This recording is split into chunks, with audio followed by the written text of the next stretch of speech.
Welcome to another episode of the Criminal Law Department Presents podcast, a production of the Criminal Law Department at the Judge Advocate General's Legal Center and School in Charlottesville, Virginia. Every 2 weeks, we release a new episode. Today, we're going to have a conversation about a recent opinion from the Court of Appeals for the Armed Forces. Please note that these episodes may contain facts and circumstances surrounding criminal trials. Listener discretion is advised. All rise. Hear ye, hear ye, hear ye. The Honorable United States Court of Appeals of the Armed Forces is now open and in session. God save the United States of America and this honorable court. Welcome back to Criminal Law Presents C.A.A.F Chats. I am Major Rhiann Wentz, and I am joined by the mostly esteemed Major Dustin Morgan.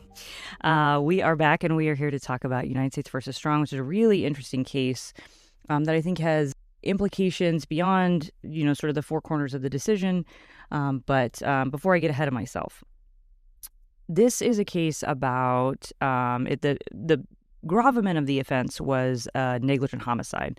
So this was out of Fort Stewart. There was a group of West Point cadets that were going to a land navigation site for training. And the appellant in the case, Strong, was driving one of the vehicles, and the vehicle flipped over and it killed one cadet and injured others in the vehicle. C.I.D. responded to the scene, and one witness said that they saw the appellant, Strong, using her Apple Watch near when the rollover occurred.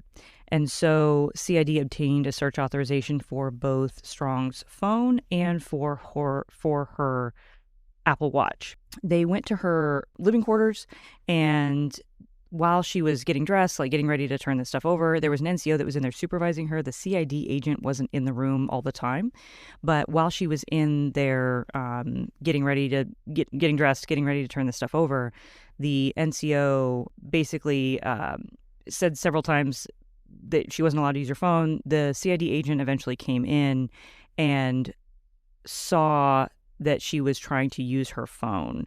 And the Strong became belligerent, tried to take her watch and her phone back several times, and the C.I.D. agent had to admonish Strong more than once. So as part of their training, when C.I.D. agents seize digital evidence, so cell phones, watches, that kind of thing, they're trained to put them in what's called a Faraday bag.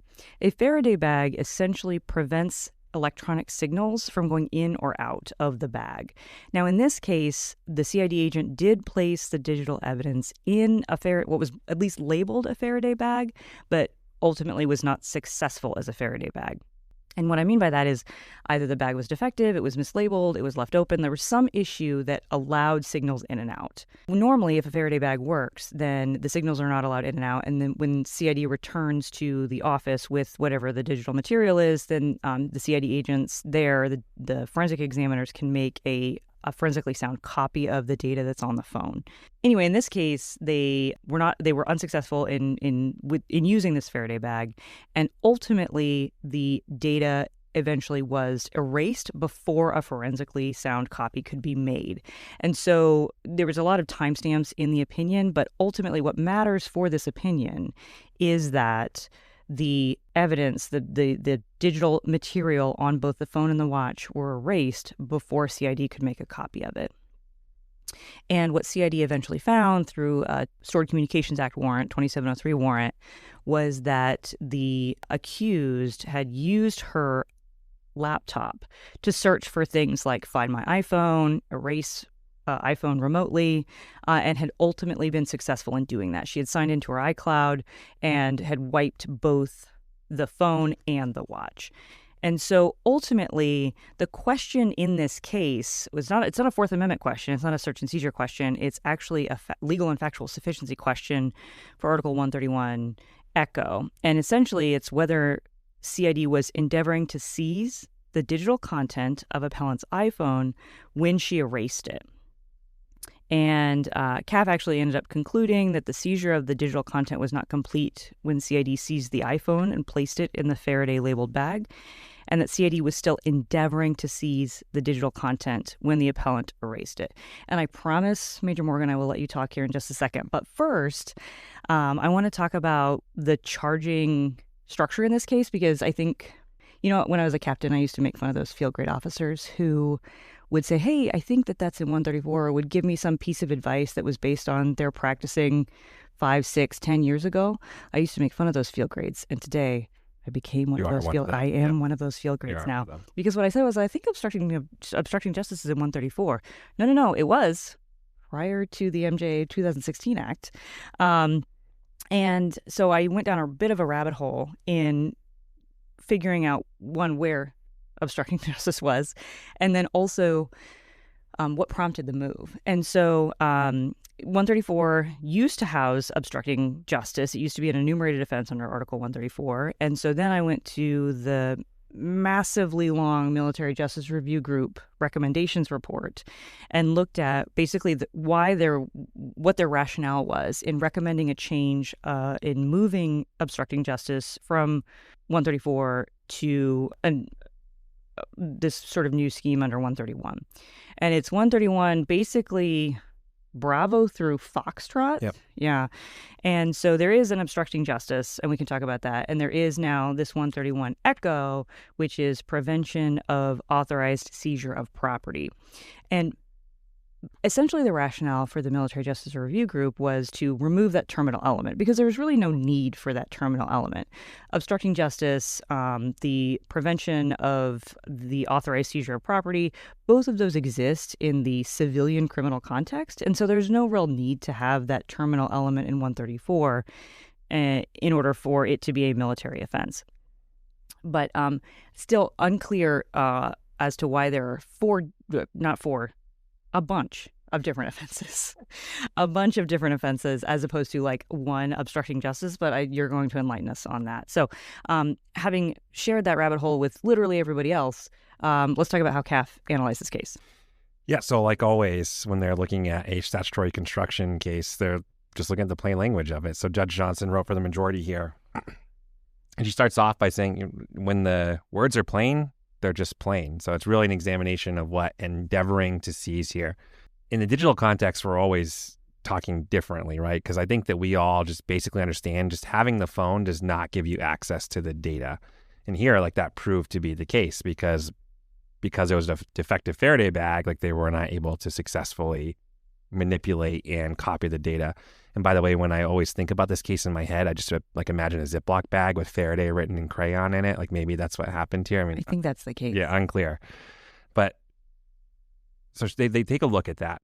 And it really comes down to is when's the seizure complete here? Because if the seizure is complete, there's no more seizing, there's no more endeavoring to seize. It just has been seized at that point. And they go through a line of cases that are kind of Fourth Amendment cases. And ultimately they conclude when you're unable to exercise dominion or control over your property, that is the point where it has been seized. And here, ultimately, because she was still able to manipulate the data, because she was still able to go onto the Find My iPhone app and able to remove it and delete her phone, attempt to delete her Apple Watch during the course of the endeavoring to seize, the seizure had not been completed, and she was able to commit the crime of 131 Echo. Yeah, and you bring up a good point. They do use a lot of Fourth Amendment cases, and there's been a lot of language from CAAF and from other cases about the struggle that courts have in applying Fourth Amendment concepts, which are inherently designed for physical spaces, to data, right? So the CAAF calls the data ethereal, which is absolutely accurate. And also there's different kinds of data, and our ability to access it is a little bit different.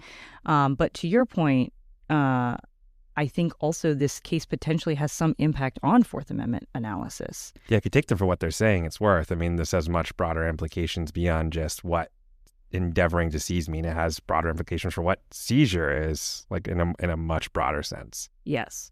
So I guess my question for you, based upon the knowledge that I gained today, is there any, so for the practitioners, is there any value in charging this statute as opposed to just obstructing justice? Could they have charged either one? Do you think there's any benefit in charging one over the other? So I think that 131 Bravo, the obstruction of justice, would have been simpler here. You would have removed some of this nuance and whether or not there was an endeavor to seize or whether they were still in the process of seizing the data.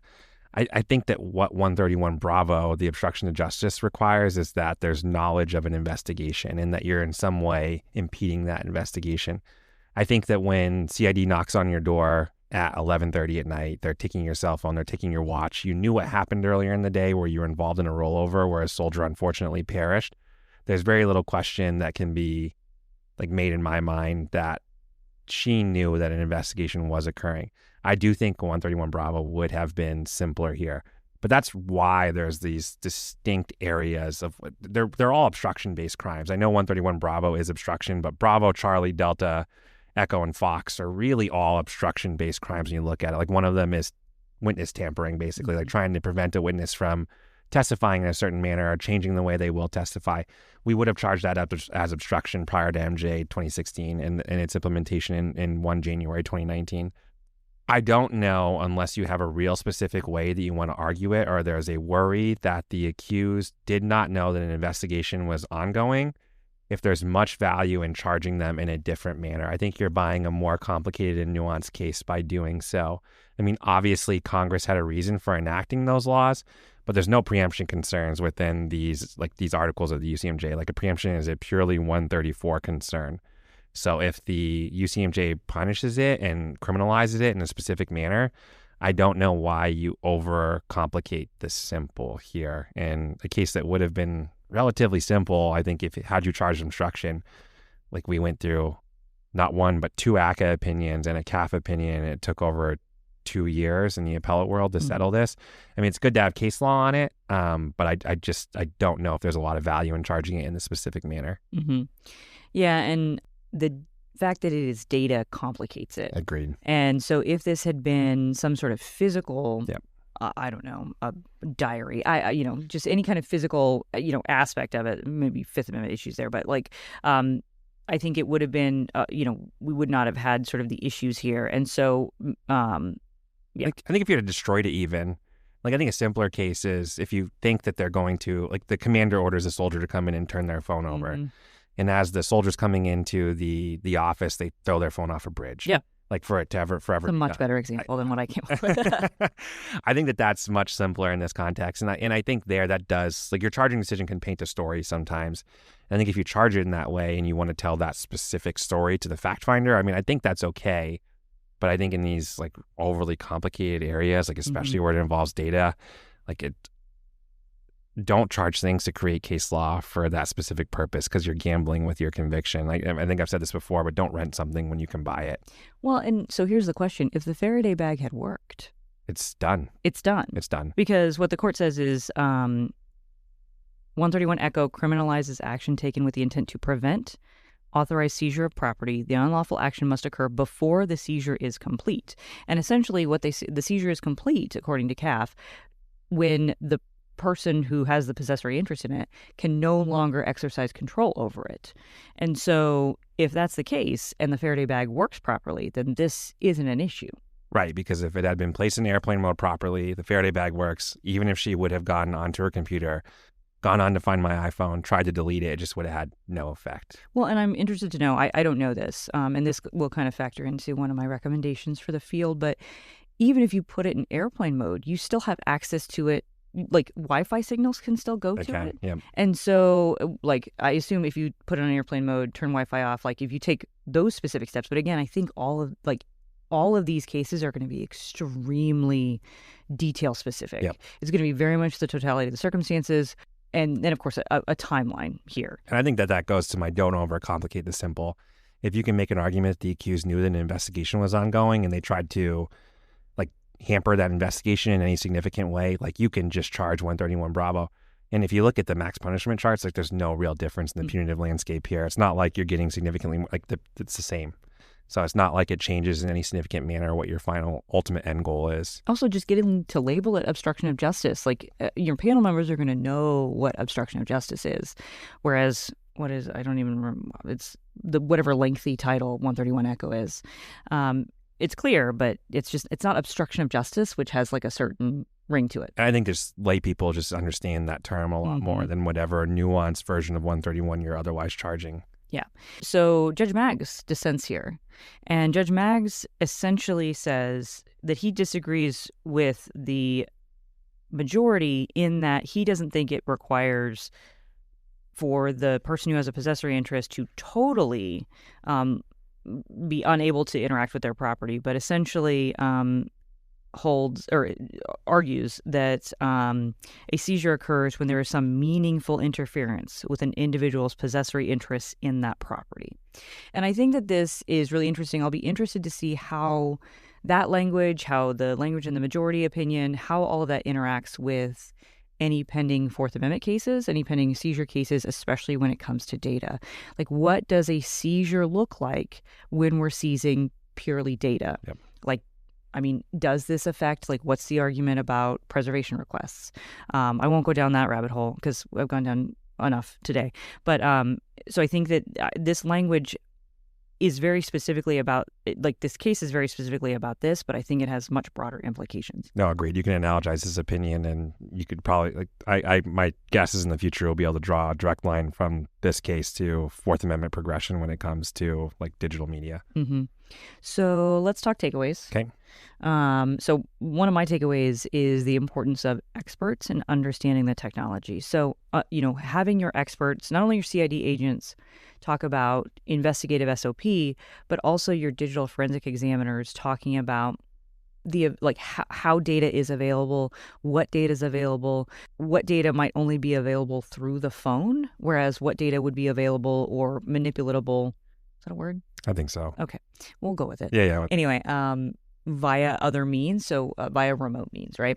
And so I think there's, as we continue, I mean, every single case that we're going to deal with from here on out, I think honestly, in both of our experiences, I can't think of a case that I either advised on or did or that didn't have some form of digital evidence.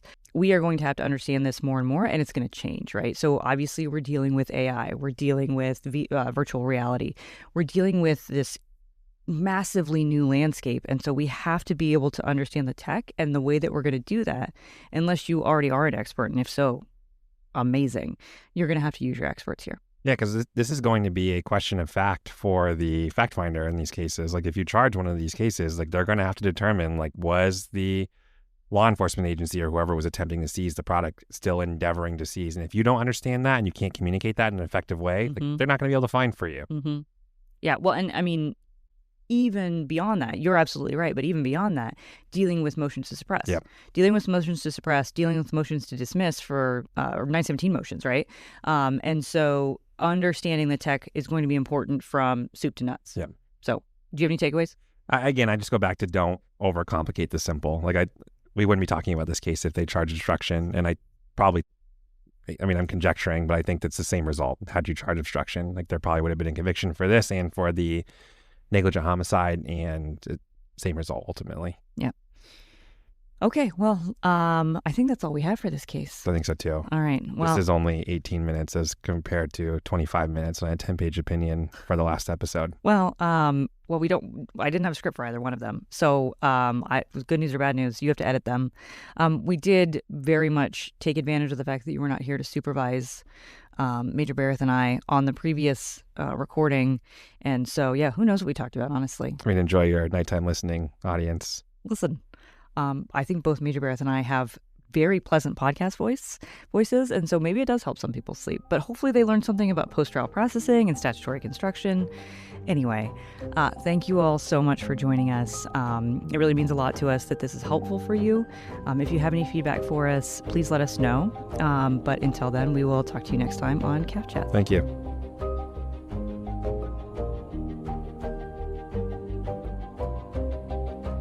Thanks for joining us today for another episode of the Criminal Law Department Presents podcast. If anything you heard sparked a thought, we'd love to connect with you. Your comments help us create better future content for the field or the fleet. Reach out to us on Facebook or Instagram. The information can be found in the show notes for today's episode. The views expressed in today's podcast are those of the presenters and not necessarily the Judge Advocate General's Court, the Department of the Army, or the Department of Defense. Court thanks counsel for both sides, and the court will stand in recess until further order of the court.